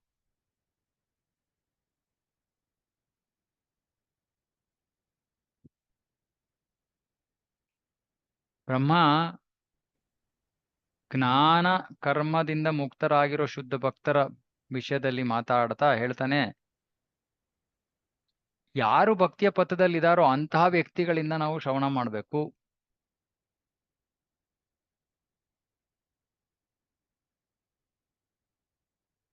ಅಂತಹ ಮುಕ್ತಾತ್ಮರ ಹೆಜ್ಜೆ ಗುರುತುಗಳನ್ನ ಅನುಸರಿಸೋರು. ಯಾರು ಮುಕ್ತಾತ್ಮರು, ಯಾರು ನಿಜವಾದ ಅಲೌಕಿಕ ವಿಷಯವನ್ನ ಹೇಳ್ತಾರೋ ಅವರ ಹೆಜ್ಜೆ ಗುರುತುಗಳಲ್ಲಿ ನಾವು ಅವುಗಳನ್ನ ಅನುಸರಿಸೋದ್ರಿಂದ ನಾವು ಭಕ್ತಿಯ ಅತ್ಯುನ್ನತ ಹಂತಕ್ಕೆ ಏರಬಹುದು ಮತ್ತು ಮಹಾಭಾಗವತರಾಗ್ಬೋದು. ಹಾಗಾಗಿ ಮಹಾಭಾಗವತರಾಗೋದಕ್ಕೆ ನಮಗೆ ಬೇರೆ ಯಾವ ಯೋಗ್ಯತೆನೂ ಇಲ್ಲ. ಸುಮ್ಮನೆ ಪ್ರಾಮಾಣಿಕತೆಯಿಂದ ಮುಂದುವರೆದಿರಂತಹ ಭಕ್ತರಿಂದ ನಾವು ಶ್ರವಣ ಮಾಡಬೇಕು. ಮುಂದುವರೆದಿರೋ ಭಕ್ತರು ಅಂದ್ರೆ ಯಾರು ತಮ್ಮ ಜೀವನದಲ್ಲಿ ಗುರು ಸಾಧು ಶಾಸ್ತ್ರದ ಹೇಳಿಕೆಯನ್ನ ತಮ್ಮ ಜೀವನದಲ್ಲಿ ಅಳವಡಿಸ್ಕೊಂಡು ಭಕ್ತಿಯಲ್ಲಿ ಪ್ರಗತಿಯನ್ನ ಕಂಡಿದ್ದಾರೋ ಅಂತವ್ರು.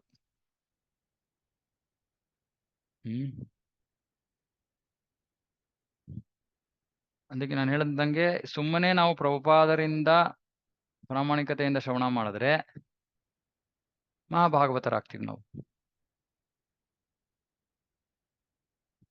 ಆದ್ರೆ ನಾವು ಪ್ರಭುಪಾದರಿಂದ ಶ್ರವಣ ಮಾಡೋದಕ್ಕೆ ಅಥವಾ ಪ್ರಭುಪಾದರ ಪುಸ್ತಕಗಳನ್ನು ಓದೋದಕ್ಕೆ ನಮಗೆ ಒಲವಿಲ್ಲ. ಸುಮ್ಮನೆ ಎಲ್ಲಿಂದನೋ ಏನೋ ಕೇಳ್ಕೊಳಕ್ಕೆ ನಾವು ಆಸಕ್ತಿ. ಯಾಕಂದ್ರೆ ಸುಲಭ ಪ್ರಕ್ರಿಯೆ, ಸುಮ್ಮನೆ ಯಾರೋ ಮಾತಾಡ್ತಾ ಇದ್ದಾರೆ ಕೇಳೋದು. ಆದ್ರೆ ಅದರಿಂದ ನಮಗೆ ಪ್ರಯೋಜನ ಆಗೋದಿಲ್ಲ. ಚೈತನ್ಯ ಮಹಾಪ್ರಭುಗಳು ಸನಾತನ ಗೋಸ್ವಾಮಿಯವರಿಗೆ ನೀಡಿದ ಒಂದು ಬೋಧನೆಯಲ್ಲಿ ಹೇಳ್ತಾರೆ, ಶಾಸ್ತ್ರಯುಕ್ತೆ ಸುನಿಪುಣ ದೃಢ ಶ್ರದ್ಧಾ ಯಾರ ಉತ್ತಮ ಅಧಿಕಾರಿ ಸೇ ತಾರಯೇ ಸಂಸಾರ. ಯಾರು ಶಾಸ್ತ್ರವಾದ ತೀರ್ಮಾನವನ್ನ ಅರ್ಥ ಮಾಡ್ಕೊಳ್ಳೋದ್ರಲ್ಲಿ ನಿಪುಣನಾಗಿರ್ತಾನೋ, ಮತ್ತೆ ಯಾರು ಶರಣಾಗತನಾಗಿದ್ದಾನೋ ಅವನು ಇತರರನ್ನ ಈ ಸಂಸಾರ ಬಂಧನದಿಂದ ಮುಕ್ತನಾಗಿಸಬಲ್ಲ. ಅವನು ಉತ್ತಮ ಅಧಿಕಾರಿ. ಯಾರು ಉತ್ತಮ ಅಧಿಕಾರಿ? ಶಾಸ್ತ್ರವನ್ನ ಅವನು ಚೆನ್ನಾಗಿ ಅರ್ಥ ಮಾಡ್ಕೊಂಡಿದ್ದಾನೆ, ಮತ್ತೆ ಸಂಪೂರ್ಣವಾಗಿ ಭಗವಂತನಿಗೆ ಶರಣಾಗತನಾಗಿದ್ದಾನೆ. ಅಂಥವ್ರು ಇನ್ನೊಬ್ಬರನ್ನ ಮುಕ್ತರನ್ನಾಗಿಸ್ಬೋದು. ರೂಪ ಗೋಸ್ವಾಮಿಯರು ಉಪದೇಶಾಮೃತದಲ್ಲಿ 3ನೇ ಶ್ಲೋಕದಲ್ಲಿ ಹೇಳ್ತಾರೆ, ಭಕ್ತಿಯಲ್ಲಿ ಬಹಳ ವೇಗವಾಗಿ ಪ್ರಗತಿಯನ್ನ ಸಾಧಿಸಬೇಕು ಅಂದ್ರೆ ಅವನು ಬಹಳ ಸಕ್ರಿಯನಾಗಿರ್ಬೇಕು ವ್ಯಕ್ತಿ, ಮತ್ತೆ ಗುರುಗಳು ಮತ್ತು ಶಾಸ್ತ್ರ ನೀಡಿರುವಂತಹ ಕರ್ತವ್ಯಗಳನ್ನ ಸರಿಯಾಗಿ ಎಸಗಬೇಕು. ಮತ್ತೆ ಅಂತ ಕಾರ್ಯಗಳನ್ನ ನಾವು ಸರಿಯಾಗಿ ಮಾಡ್ಬೇಕು ಅಂದ್ರೆ ಏನ್ ಮಾಡ್ಬೇಕು? ಮುಕ್ತಾತ್ಮರ ಅಥವಾ ಶುದ್ಧ ಭಕ್ತರ ಸಂಘವನ್ನ ಪಡಿಬೇಕು. ಅಂದ್ರೆ ನಾವು ಬಹಳ ವೇಗವಾಗಿ ಪ್ರಗತಿ ಸಾಧಿಸಬೇಕು ಅಂದ್ರೆ ಶುದ್ಧ ಭಕ್ತರ ಮುಕ್ತಾತ್ಮರ ಸಂಘವನ್ನು ಪಡ್ಕೊಂಡು ಭಕ್ತಿಯ ಚಟುವಟಿಕೆಗಳು ಅಂತ ನಮ್ಮ ಆಚಾರ್ಯರು ನಮಗೆ ನೀಡಿರುವಂತ ಚಟುವಟಿಕೆಗಳಲ್ಲಿ ನಾವು ಸಕ್ರಿಯವಾಗಿ ತೊಡಗಿದ್ರೆ ಪ್ರಗತಿಯನ್ನ ಬಹಳ ಬೇಗ ಸಾಧಿಸ್ತೀವಿ. ಅರೆ ಅನುಕರಣೆ ಮಾಡ್ತಾ ಇರೋ ಭಕ್ತರು ಅಂದ್ರೆ ತಮ್ಮನ್ನು ತಾವು ಬಹಳ ಮುಂದುವರೆದಂತ ವೈಷ್ಣವರು ಎಂಬುದಾಗಿ ಪ್ರಚಾರ ಮಾಡ್ಕೊಳ್ಳೋ ಉದ್ದೇಶದಿಂದ ಸುಮ್ಮನೆ ಉನ್ನತ ಭಕ್ತರ ಗುಣಲಕ್ಷಣಗಳನ್ನ ಯಾರು ಅನುಕರಿಸ್ತಾರೋ ಅವರನ್ನ ಭಾಗವತ ಖಂಡಿಸುತ್ತೆ. ಪಾಷಾಣ ಹೃದಯ ಅಂತ. ವಿಶ್ವನಾಥ್ ಚಕ್ರವರ್ತಿ ಠಾಕೂರ್ ಇದಕ್ಕೆ ಬರೀತಾರೆ, ಯಾರು ಸುಮ್ಮನೆ ಅಭ್ಯಾಸದಿಂದಾಗಿ ಕಣ್ಣೀರನ್ನ ಸುರಿಸ್ತಾರೆ. ಯಾಕಂದ್ರೆ ಇದು ಕಣ್ಣೀರು ಸುರಿಯೋದು ಇದು ಭಕ್ತಿಯ ಒಂದು ಪ್ರೇಮದ ಒಂದು ಸಂಕೇತ. ಅಷ್ಟ ಸಾತ್ವಿಕ ವಿಕಾರದಲ್ಲಿ ಒಂದು ಗುಣಲಕ್ಷಣ. ಒಬ್ಬ ಆ ಹಂತದಲ್ಲಿ ಇರೋ ಭಕ್ತನ ಕಣ್ಣಿನಿಂದ ಸ್ವಾಭಾವಿಕವಾಗಿ ನೀರು ಸುರಿಯುತ್ತೆ. ಆದ್ರೆ ಈ ಅನುಕರಣೆ ಮಾಡುವಂತ ಭಕ್ತರು ಅವ್ರು ನೋಡ್ತಾರೆ, ಓ ಈ ಭಕ್ತನ ಕಣ್ಣಿಂದ ನೀರು ಸುರಿತದೆ, ಓ ನಾನು ಕಣ್ಣಿಂದ ನೀರು ಸುರಿಸೋದನ್ನ ಅಭ್ಯಾಸ ಮಾಡ್ತೀನಿ. ಸೊ ಬಹಳ ನಿಪುಣರಾಗಿ ಹೋಗ್ತಾರೆ. ಒಂದು ತಕ್ಷಣ ಅವ್ರ ಕಣ್ಣಿಂದ ನೀರು ಸುರಿಯೋಕೆ ಶುರು ಆಗುತ್ತೆ. ಆದ್ರೆ ಅವರ ಹೃದಯ ಬದಲಾವಣೆ ಆಗಿಲ್ಲ, ಅವ್ರ ಕಲ್ಲು ಹೃದಯಗಳಾಗಿದ್ದಾರೆ. ಅವರು ಎಲ್ಲರಿಗಿಂತ ಅಧಮ ಭಕ್ತರು. ಅಂತಹ ಅನುಕರಣೆಯನ್ನ ಖಂಡಿಸಲಾಗತ್ತೆ. ಹೃದಯ ಪರಿವರ್ತನೆ ಅಂದ್ರೆ ಏನು? ಭಕ್ತಿಗೆ ಪ್ರತಿಕೂಲಕರವಾಗಿರೋದನ್ನ ತ್ಯಜಿಸೋದು, ಅದು ಹೃದಯ ಪರಿವರ್ತನೆ. ಇಂತಹ ಹೃದಯ ಪರಿವರ್ತನೆಯನ್ನ ತರಬೇಕು ಅಂದ್ರೆ ನಾವು ಕೃಷ್ಣನ ವಿಷಯವಾಗಿ ತತ್ವವನ್ನ ನಾವು ಅರ್ಥ ಮಾಡ್ಕೋಬೇಕು. ಅತ್ಯವಶ್ಯಕ ಅದು. ಹುಸಿ ಭಕ್ತರು ಯೋಚನೆ ಮಾಡ್ತಾರೆ, ಸುಮ್ಮನೆ ಕಣ್ಣೀರ್ ಸುರಿಸೋದ್ರಿಂದ ನಾನು ಆಧ್ಯಾತ್ಮಿಕ ನೆಲೆಗೆ ಹೊರಟೋಗ್ಬಿಡ್ತೀನಿ. ಆದ್ರೆ ನಿಜವಾಗಿಯೂ ಹೃದಯ ಪರಿವರ್ತನೆ ಆಗಿಲ್ಲ ಅಂದ್ರೆ ಏನು ಪ್ರಯೋಜನ ಇಲ್ಲ.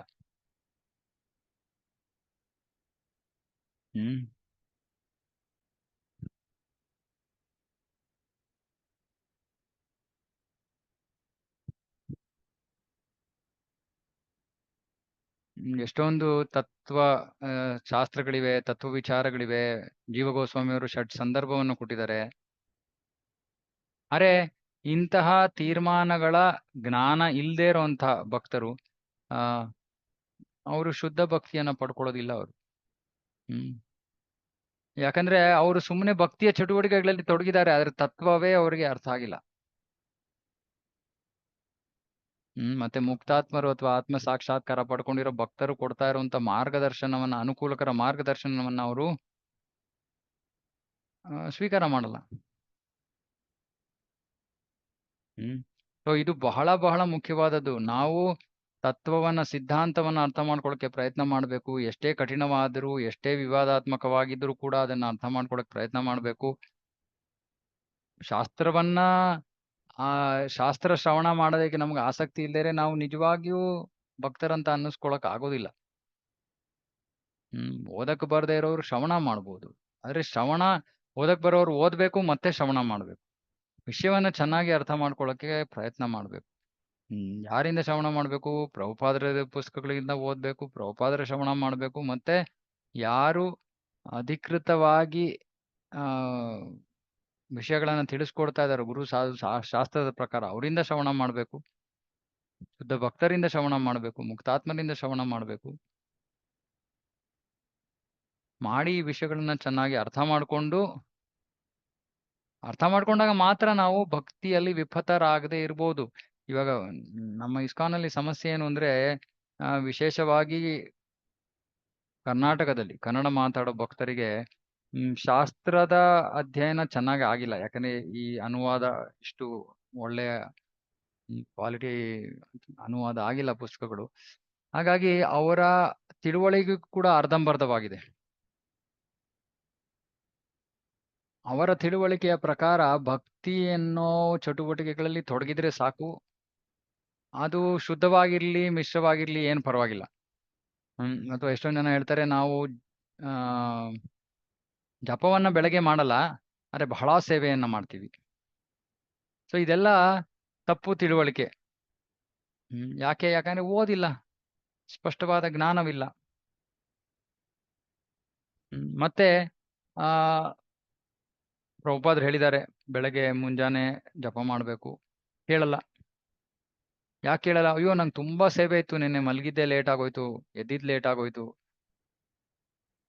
ಈ ರೀತಿ ಅವರು ಭಕ್ತಿ ಅಂದ್ರೆ ಏನು ಅಂತಾನೆ ಅರ್ಥ ಆಗಿಲ್ಲ ಅವ್ರಿಗೆ. ಯಾರಾದ್ರೂ ಸರಿಯಾದ ಮಾರ್ಗವನ್ನ ಹೇಳ್ತಾ ಇದ್ರೆ ಅದನ್ನ ಸ್ವೀಕಾರ ಮಾಡಕ್ ಸಿದ್ಧರಾಗಿಲ್ಲ. ಇವರು ಭಕ್ತಿಯಲ್ಲಿ ಪ್ರಗತಿಯನ್ನ ಹೇಗ್ ಸಾಧಿಸ್ತಾರೆ? ಆಮೇಲೆ ಏನಾಗುತ್ತೆ, ಸಹಜೀಯತ್ವ ಬಂದ್ಬಿಡುತ್ತೆ. ಸಹಜೀಯತ್ವ ಅಂದ್ರೆ ನನಗೆ ಏನ್ ಬೇಕೋ ನಾನು ಮಾಡ್ಕೋತೀನಿ, ಅದೇ ಭಕ್ತಿ. ನನ್ಗೆ ಏನ್ ಬೇಕೋ ನಾನು ಮಾಡ್ತೀನಿ, ಅದನ್ನೇ ಭಕ್ತಿ ಅಂತ ಕರಿತೀನಿ. ಯಾರು ಏನೋ ಹೇಳಿದ್ರೆ ಕೇಳೋದಿಲ್ಲ. ಹೇಗೆ ಕೃಷ್ಣನನ್ನ ಪಡೆಯಕ್ಕಾಗತ್ತೆ ಇಂಥವ್ರು? ಅದಕ್ಕೆ ಹೇಳ್ತಾ ಇದಾರೆ, ಆಲಸಿಗಳಾಗಬೇಡಿ, ಸಿದ್ಧಾಂತವನ್ನ ಅರ್ಥ ಮಾಡ್ಕೊಳಕ್ ಪ್ರಯತ್ನ ಮಾಡಿ, ಕಷ್ಟವಾದ್ರೂ ಪರವಾಗಿಲ್ಲ ಪ್ರಯತ್ನ ಮಾಡಿ. ಅದಕ್ಕೆ ನಾವು ಇಷ್ಟೊಂದು ಓದಿ ಓದಿ ಓದಿ ಅಂತ ಮತ್ತೆ ಪ್ರತಿಯೊಂದು ಕ್ಲಾಸಲ್ಲೂ ಹೇಳ್ತಾ ಇರ್ತೀನಿ ನಾನು. ಭಗವದ್ಗೀತಾ, ಭಾಗವತ, ಚೈತನ್ಯ ಚರಿತಾಮೃತ ಅರ್ಥವಾಗುತ್ತೋ ಬಿಡುತ್ತೋ ಪ್ರಯತ್ನವನ್ನ ಮುಂದುವರಿಸಬೇಕು. ಅರ್ಥ ಆಗ್ಲಿಲ್ಲ ಅಂದ್ರೆ ಪ್ರಾರ್ಥನೆ ಮಾಡ್ಬೇಕು, ಪ್ರಭುಪಾದರ ಕೃಪೆ ಕೊಡ್ತಾರೆ, ಇಲ್ಲ ಬೇರೆ ಹಿರಿಯ ಭಕ್ತರಿಂದ ಕೇಳಿ ತಿಳ್ಕೋಬೇಕು. ಅಂತೂ ಓದ್ಬೇಕು, ಅರ್ಥ ಮಾಡ್ಕೊಳಕ್ ಪ್ರಯತ್ನ ಮಾಡ್ಬೇಕು. ನಾನು ಮುಂಚೆನೂ ಹೇಳಿದ್ದೆ, ಇಷ್ಟು ಆಲ್ಮೋಸ್ಟ್ ಇವಾಗ ಎಷ್ಟು ಒಂದು 3-4 ವರ್ಷದಿಂದ ನಾವು ಈ ಕ್ಲಾಸ್ಗಳನ್ನ ಮಾಡ್ತಾ ಇದೀವಿ. ಬಹಳ ಕಡಿಮೆ ಜನ ಭಕ್ತರು ಇದ್ರವರೆಗೂ ನನಗೆ ಮೆಸೇಜ್ ಕಳಿಸಿ, ಬಹಳ ಕಡಿಮೆ ಜನ, ಇಲ್ಲ ಅಂತ ಹೇಳ್ತಾ ಇಲ್ಲ, ಇದ್ದಾರೆ, ಬಹಳ ಕಡಿಮೆ ಜನ ಮೆಸೇಜ್ ಕಳಿಸಿ ನನಗೆ ಇದು ಅರ್ಥ ಆಗ್ಲಿಲ್ಲ, ಇದರ ಅರ್ಥ ಏನು, ಇಲ್ಲಿ ಕನ್ನಡದಲ್ಲಿ ಹಿಂಗ್ ಬರ್ದಿದ್ದಾರೆ, ಇದೇನು ಅಂತಾನೆ ಅರ್ಥ ಆಗ್ತಾ ಇಲ್ಲ ನನಗೆ. ಬಹಳ ಕಡಿಮೆ ಜನ. ಅದರಿಂದ ಆಶ್ಚರ್ಯ ಆಗತ್ತೆ ನನಗೆ. ಯಾಕಂದ್ರೆ ನಾನು ಓದಿದ್ರೆ ನನಗೆ ಅರ್ಥ ಆಗಲ್ಲ ಈ ಕನ್ನಡ. ನಾನು ಇಂಗ್ಲಿಷ್ ಇಟ್ಕೊಂಡು ಓದ್ರೇನೆ ಅರ್ಥ ಆಗೋದು. ಇನ್ನು ಇಂಗ್ಲಿಷು ಓದದೇ ಇರೋರು ಹೇಗೆ ಇವೆಲ್ಲವನ್ನ ಅರ್ಥ ಮಾಡ್ಕೋತಾ ಇದ್ದಾರೆ ಅಂತ ನನಗೆ ಅರ್ಥ ಆಗ್ತಾ ಇಲ್ಲ. ಅರ್ಥ ಮಾಡ್ಕೊಳಕ್ ಆಸಕ್ತಿ ಇಲ್ಲ, ಎಷ್ಟಾಗುತ್ತೋ ಅಷ್ಟು ಅರ್ಥ ಮಾಡ್ಕೋತೀನಿ ಅಂದ್ರೆ ಭಕ್ತಿಯ ಪಥದಿಂದ ವಿಪತ್ತರಾಗೋಗ್ತೀವಿ. ಹಾಗಾಗಿ ದಯವಿಟ್ಟು ಶ್ರವಣದ ಮೇಲೆ ಸ್ವಲ್ಪ ಶ್ರವಣಕ್ಕೆ ಆಸಕ್ತಿಯನ್ನು ಕೊಡಿ, ಸಮಯ ಕೊಡಿ, ಪ್ರಯತ್ನವನ್ನ ಮಾಡಿ. ಇಲ್ಲಾಂದ್ರೆ ಕೃಷ್ಣ ಪ್ರಜ್ಞೆಯಲ್ಲಿ ಮುಂದುವರಿಯೋದು ಬಹಳ ಕಠಿಣ. ಓಕೆ, ಮುಗಿಸ್ತೀನಿ ಇಲ್ಲಿ. ಯಾರಿಗಾರು ಏನಾದ್ರು ಹೇಳ್ಬೇಕಂದ್ರೆ ಹೇಳ್ಬೋದು. ಹರೇ ಕೃಷ್ಣ.